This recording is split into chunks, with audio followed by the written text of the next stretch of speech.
그리스도를 믿음으로 하나님과 연결이 되고 또 다른 그리스도들과도 연결이 되는 것입니다.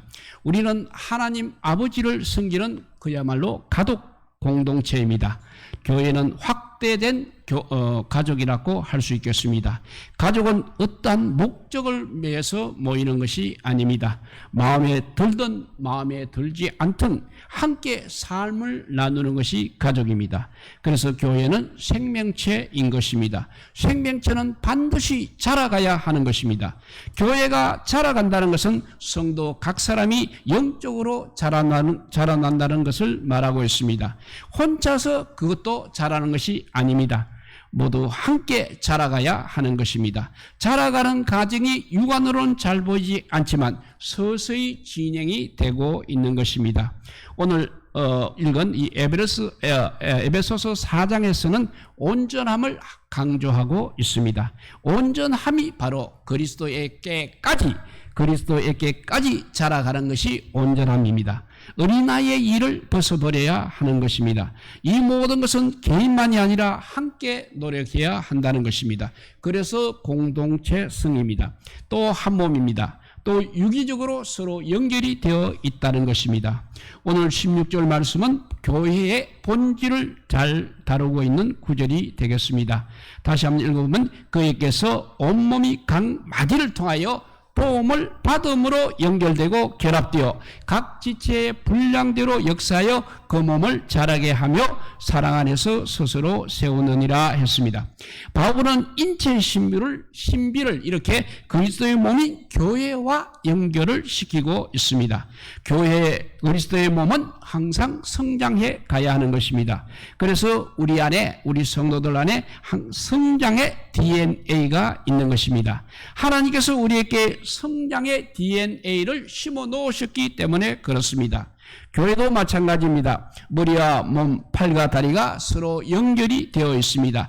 떼려야 뗄 수 없는 것입니다. 수십조 개의 세포가 긴밀히 연결되어서 하나의 몸을 이루고 있는 것입니다. 몸은 이렇게 서로 긴밀히 연결이 되어 있을 때 서로 도움을 주고 받는 것입니다. 나만 홀로 자랄 수는 없는 것입니다. 혼자 열심히 그런 신앙생활을 한다고 성장할 수 있는 것은 아니라는 것입니다. 함께 자라기 위해서는 항상 몸 안에 같이 있어야 하는 것입니다. 유기적인 관계 속에서 서로 연결되어서 그리스도의 몸이 함께 자라가는 것입니다. 온몸이 각 마디를 통해서 그렇게 도움을 얻는다고 했습니다. 그러니까 조인트 부분이 중요하다는 것입니다. 그것이 조인트가 바로 연결점입니다. 우리는 교회에서 연결됨을 경험할 수 있어야 하겠습니다. 성도 각자가 하나의 교회이며 세포의 기능을 감당하고 있는 것입니다. 단순히 조직 관리나 친목을 위한 모임이 아니라는 것입니다. 온몸이 각 마디를 통하여서 서로 도움을 주고받는 일이 일어나야 하는 것입니다. 떨어졌다 붙었다 하는 것이 아니라 연락되고 상합하여 계속 붙어 있어야 하는 것입니다. 교회 안에서의 활동의 핵심은 바로 친밀성이 되겠습니다. 어떤 목적을 가지고 만나는 것이 아니라 만남 자체가 중요한 것입니다. 가족관계가 그렇지 않습니까? 무슨 대단한 가업을 이루기 위해서가 아니라 수시로 함께 삶을 나누는 것입니다. 바울은 서신서에서 서로라는 단어를 자주 사용하고 있습니다. 서로라는 관계 안에서 나라는 존재를 확인하게 되는 것입니다. 그러니까 상호 관계성이라고 할 수 있겠습니다. 서로의 관계 안에서 생명적 케미, 생명적 화학 반응이 일어나는 것입니다. 성숙한 신자와 어린 신자가 함께하는 가운데 도움이 오고 가게 되는 것입니다. 성숙한 신자는 어린 신자를 도우면서 자신의 신앙도 함께 자라가는 것입니다. 함께 성경을 읽고 묵상하고 기도하는 법을 배워가는 것입니다.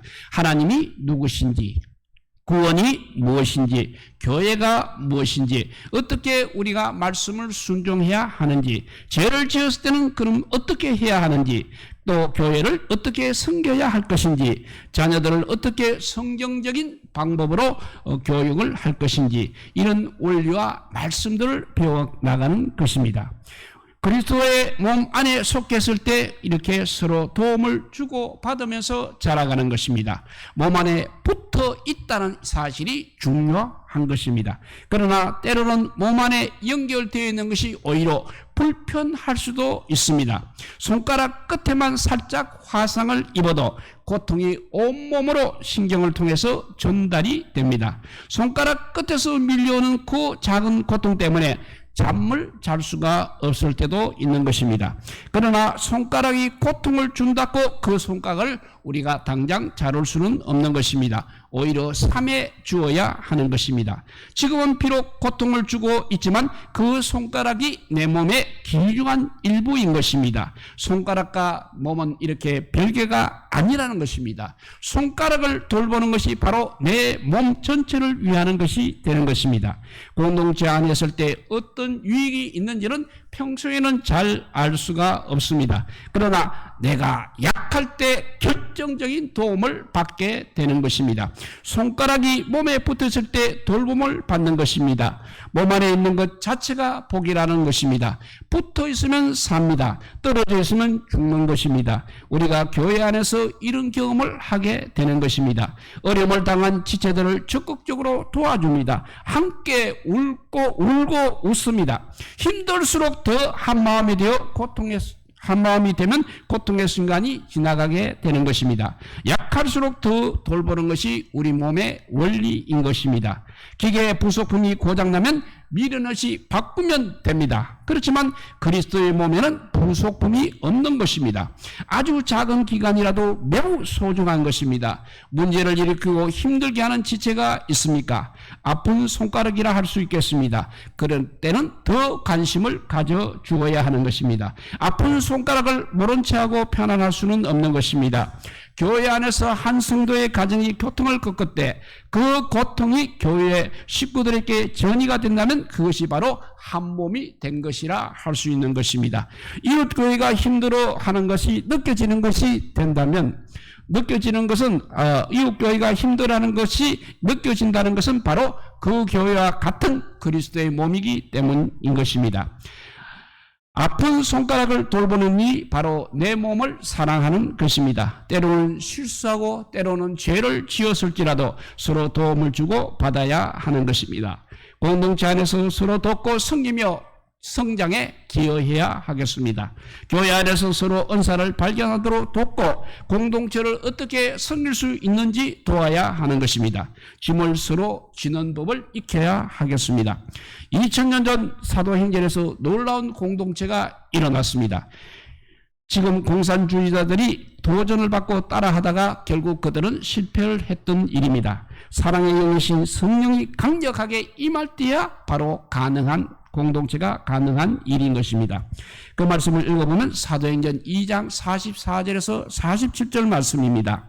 믿는 사람이 다 함께 있어 서로 모든 물건을 서로 통용하고 또 재산과 소유를 팔아 각 사람의 필요를 따라 나누어 주며 날마다 마음을 같이하여 성전에 모이기를 힘쓰고 집에서 떡을 떼며 기쁨과 순전한 마음으로 음식을 먹고 하나님을 찬미하며 또 온 백성에게 칭송을 받으니 주께서 구원하는 사람을 날마다 더하게 하시느니라 했습니다.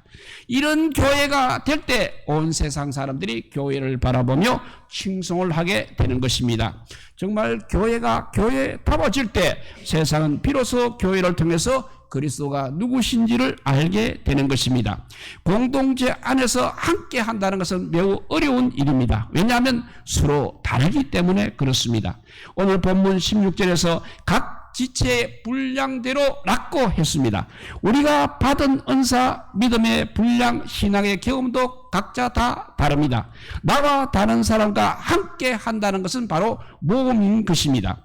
약 65개의 세계 인구가 있지만 한 사람도 같은 사람은 없는 것입니다. 하나님께서 이렇게 다양하게 지으셨습니다. 나와 같은 사람을 찾으면 안 된다는 것입니다. 먼저 나와 다른 생각을 하는 사람과 함께하는 훈련을 반드시 받아야 하는 것입니다. 다름을 받아들여야 합니다. 다른 사람과 함께하는 방법을 배우지 않으면 그리스도의 공동체는 세워갈 수 없는 것입니다. 예수님께서 12명의 제자들과 함께 공동체 생활을 하셨습니다. 제자 훈련의 핵심 중 하나는 바로 이 공동체 훈련인 것입니다. 나와 전혀 다른 사람들과 함께 하는 법을 배우는 일은 영적 성장에 굉장히 중요한 요소입니다. 함께함을 통해서 신앙이 성장해 가는 것입니다.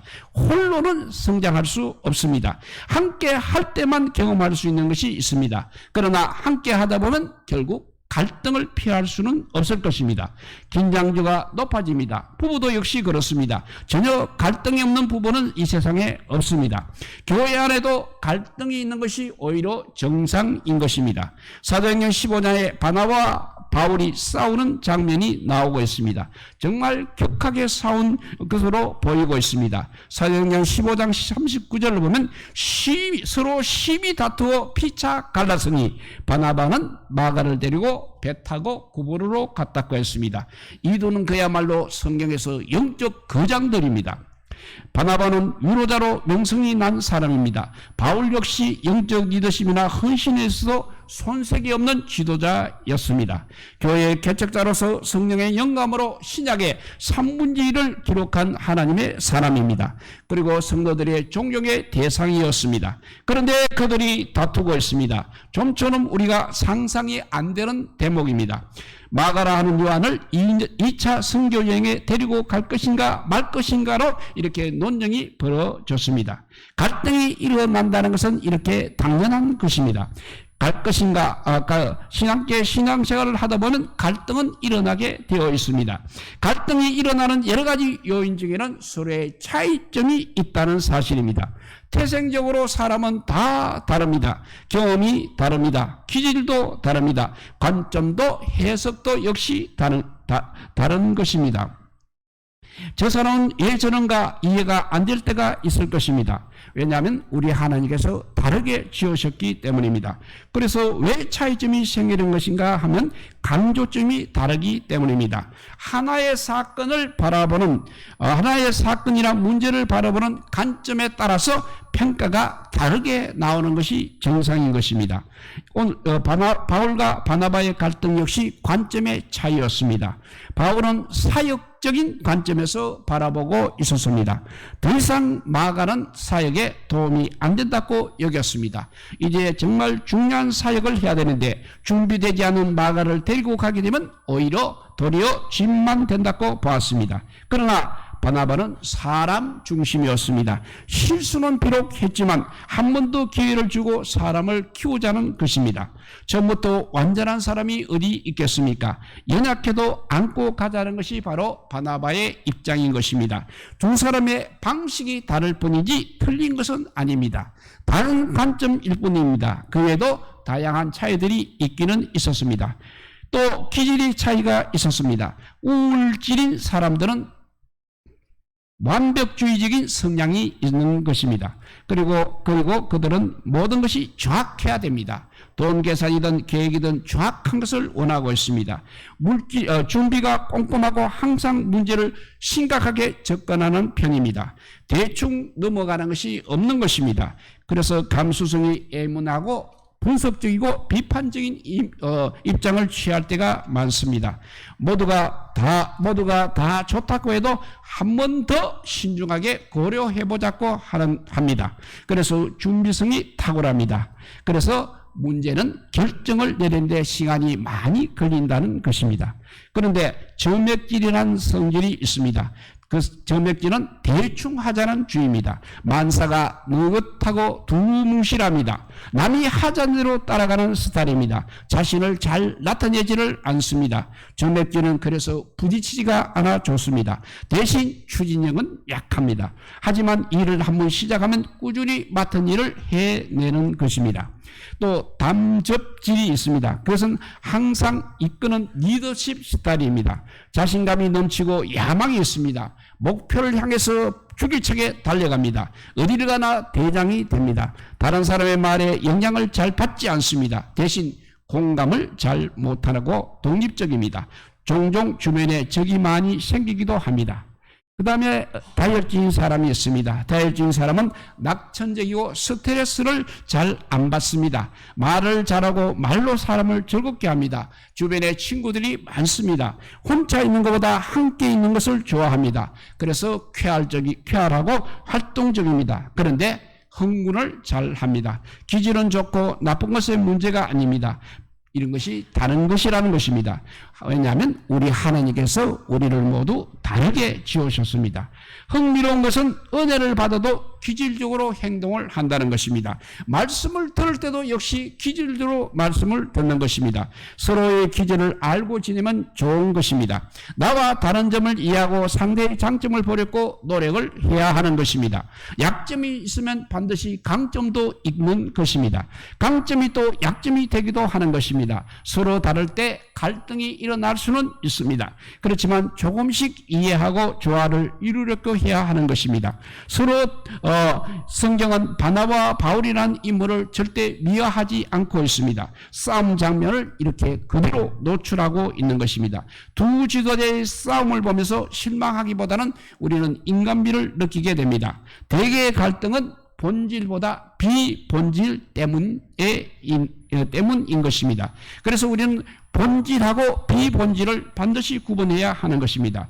본질적인 게 아니면 그냥 넘어가도 되는 것입니다. 전쟁터에서 명장에게 요구되는 것은 둔감력이라고 말하고 있습니다. 지휘관이 너무 예민하게 되면 조금만 바스락거려도 대포를 쏘고 돌격 앞으로를 외칩니다. 그러면 군사력은 낭비되고 군사들이 피곤하여 전쟁에서는 실력을 제대로 발휘하지 못하는 것입니다.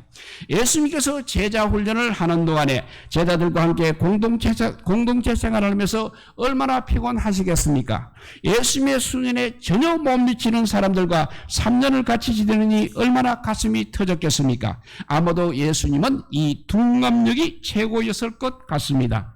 너무 예민한 사람은 관계의 어려움을 만들어내는 것입니다. 부부가 오랫동안 함께 살아가는 방식도 역시 이 둔감력입니다. 핵심 가치를 붙들고 사는 사람은 많은 부분에서 둔감력이 있어야 합니다. 본질에만 집중하는 사람입니다. 공동체 훈련이 중요합니다. 다르다는 것을 인정해야 합니다. 다른 것에 대해 공격하지 말고 존중해 주어야 하고 이해를 키워가야 합니다. 너무 쉽게 흑백 논리에 빠지지 마시기 바랍니다. 한국은 특별히 이 흑백 논리가 강합니다. 나는 옳고 너는 틀렸다는 것으로 가게 되면 공동체는 혼란스러워지는 것입니다. 요즘 역시 프레임 전쟁을 많이 하고 있습니다. 어떤 프레임을 만들어 놓고 공격을 퍼붓는 것입니다. 그러나 세상은 절대 악도 없고 절대 선도 존재하지 않습니다. 아무리 착한 사람이라도 악이 있는 것입니다. 악한 사람도 역시 조그마한 선이 있는 것입니다. 우리는 너무 성급하게 결론을 내고 있습니다. 나는 그래도 수준이 있는데 너는 왜 그러느냐 하는 것입니다. 그것은 몸을 잘 이해하지 못한 생각입니다. 몸 안에 있다면 우리끼리 구별하는 것은 아무런 의미가 없는 것입니다. 그리스도의 몸이란 우리가 서로 연합하여 만들어졌기 때문입니다. 그래서 우리는 다양성을 즐겨야 합니다. 다른 사람과 조화를 이룰 줄 알아야 한다는 것입니다. 나만 옳다고 고집하면 화평이 깨어집니다. 가장 안 좋은 것은 자기만의 틀을 너무 심하게 고집하는 것입니다. 자기가 만든 틀 안에 모든 것을 집어넣으려고 하는 것입니다. 문제는 내가 만든 그 틀이 너무 작다는 데 있는 것입니다. 교회 공동체 안에 깊이 들어가는 것은 쉽지 않습니다. 조용히 교회를 다니고 싶어 합니다. 괜히 복잡한 문제에 얽히고 싶지 않은 것입니다. 말을 왜 저렇게 할까? 행동은 왜 저렇게 할까? 서로에 대해서 많이 하면 알수록 관계하기가 힘들어지는 것입니다. 그래서 더 이상 가면을 쓸 수 없는 것입니다. 그래서 너무 안 맞으면 옮길 수 있다는 것입니다. 또 교회가 마음에 안 들면 떠날 수도 있는 것입니다. 그러면 훈련이 안 된다는 것입니다. 마음에는 비록 안 들지만 그 안에서 하나님께서 우리를 훈련시킨다는 사실입니다. 그래서 우리는 다듬어 가야 합니다. 세월이 흐르고 바나바와 바울이 역시 다시 함께 만나게 됩니다. 디모데후서 4장 11절에 보면 누가만 나와 함께 있느니라. 너가 올 때 마가를 데리고 오라. 그가 나의 일에 유익하니라 했습니다. 그리고 결국 마가도 함께 만나게 되고 좋은 결말을 만들어내고 있습니다. 과정에는 우연곡절이 있었습니다만 결국은 화해하고 하나님을 이루는 것입니다. 인간관계 속에서 헤어질 때도 있지만 끝을 항상 잘 맺어야 합니다. 항상 끝이 못 있어야 하는 것입니다. 뒷담화를 하면 안 되는 것입니다. 원수가 되어서 헤어지면 절대 안 되는 것입니다. 인생은 생각보다 깁니다. 그리고 세상은 정말 좁습니다. 다시는 안 만날 것 같은데 원수는 속담대로 외나무 다리에서 만나게 됩니다. 우리는 항상 다른 사람과 어울릴 줄 알아야 하는 것입니다. 맞춰줄 줄 알고 조화를 이루어가는 법을 배워야 하는 것입니다. 에베소 교회에 유대인과 이방인이 뒤섞였다는 것은 엄청난 일입니다. 바울은 계속 그래서 사랑을 강조하고 있습니다. 사랑 안에서 세워니라고 했습니다. 공동체를 세워가는 일이 바로 사랑이 필요한 것입니다. 서로 다르지만 함께 자라가도록 우리를 부르셨습니다. 내가 얼마나 뛰어난가, 내가 얼마나 열심인가, 내가 무엇을 맡았는가 보다 더 중요한 것은 내가 얼마나 조화를 이룰 줄 아는 자가 핵심인 것입니다. 공동체 안에서 조화를 이루려고 노력하는 것보다 더 나은 헌신은 없는 것입니다. 순교제에서 순교하는 것보다 지금 공동체 안에 나와 같지 않은 사람들과의 관계에서 내가 죽는 법을 먼저 배워야 하는 것입니다. 하나님과 우리의 관계, 이웃과의 관계의 조화를 이루기 위해서 그리스도께서 십자가에서 죽으셨습니다. 그 희생으로 인하여 우리 안에 화해가 일어난 것입니다. 그냥 주어진 일이 아니라는 것입니다. 내가 죽고 또 죽는 훈련을 통하여 그리스도의 몸된 공동체를 세워가야 하는 것입니다. 다른 사람들과 보조를 맞춰 갈 줄 알아야 합니다. 아무리 힘든 일이 있어도 교회를 깨는 쪽으로 가면 안 되는 것입니다. 교회 안에서 오랫동안 신앙생활을 하다 보면 산전수전을 다 겪게 됩니다. 부족함과 허물도 드러납니다. 그 속에서 하나님께서 우리에게 요구하는 것이 무엇인가를 조금씩 깨달아 가는 것입니다. 어떤 경우에도 몸을 거부해서는 안 됩니다. 그리스도 몸 안에서 자라가야 한다는 것입니다. 공동체는 하나님께서 세상 가운데 주신 놀라운 축복입니다. 그 몸 안에서 구원의 즐거움을 누리게 하시고 성화에 이르게 하시는 것입니다. 세상이 얼마나 삭막합니까? 세상에 진정한 사랑이 어디에 있습니까? 어디에서 우리가 진정한 위로를 얻습니까? 지치고 상하고 무너져 내릴 때 나를 붙들어줄 공동체가 있느냐 하는 것입니다. 믿음의 길을 갈 때 홀로 있으면 무너지게 마련입니다. 항상 우리는 공동체 안에 있어야 합니다. C.S. 루이스는 외로움은 인간이 스스로 만든 재앙이다라고 했습니다. 인간은 홀로 절대 행복할 수 없습니다. 홀로 절대 온전할 수도 없는 것입니다. 홀로 있을 때 웃을 일이 있습니까? 공동체 안에서 함께 할 때 웃을 수 있는 것입니다. 공동체를 벗어나 홀로 있다는 것은 너무나 위험한 일입니다. 표류하는 배와 같은 것입니다. 자신이 어디 있는지, 내가 누구인지를 알 수 없는 것입니다. 함께 있을 때 내가 누구인지를 알 수 있고, 함께 하는 것은 힘들고 쉽지 않습니다. 그럼에도 함께 할 때 얻는 유익이 홀로 있을 때보다 훨씬 크다는 것입니다.